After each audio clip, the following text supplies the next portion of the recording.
It would really impact not just the universities, but all of their constituencies. Students, staff, and even research at universities could be impacted by 3 of President Donald Trump's executive orders that relate directly to diversity, equity, and inclusion. Good evening, I'm Amaya Kuznicki. And I'm David Andrews. Those executive orders only apply on a federal level at the moment, but they could affect universities with endowments larger than $1 billion like Michigan State University.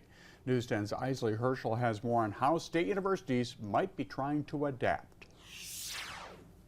Diversity, equity, and inclusion, or DEI, was part of Michigan State University's future plans, the university hoping to erase opportunity race and ethnic gaps by 2030.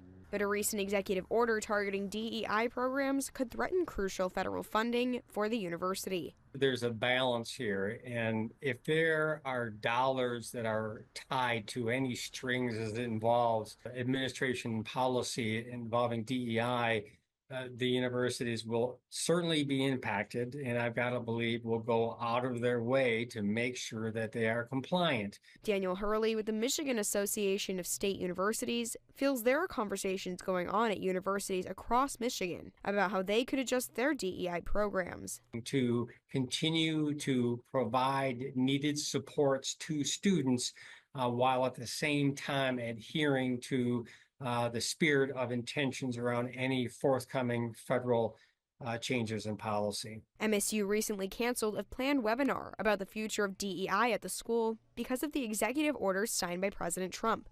I reached out to the university, but they declined to comment.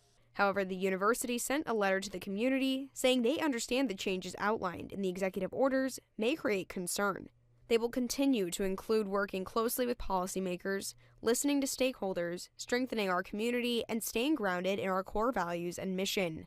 There will continue to be supports for students, especially those supports needed to enable them to succeed in their academics. We reached out to Central Michigan, which didn't respond, and Wayne State declined to comment.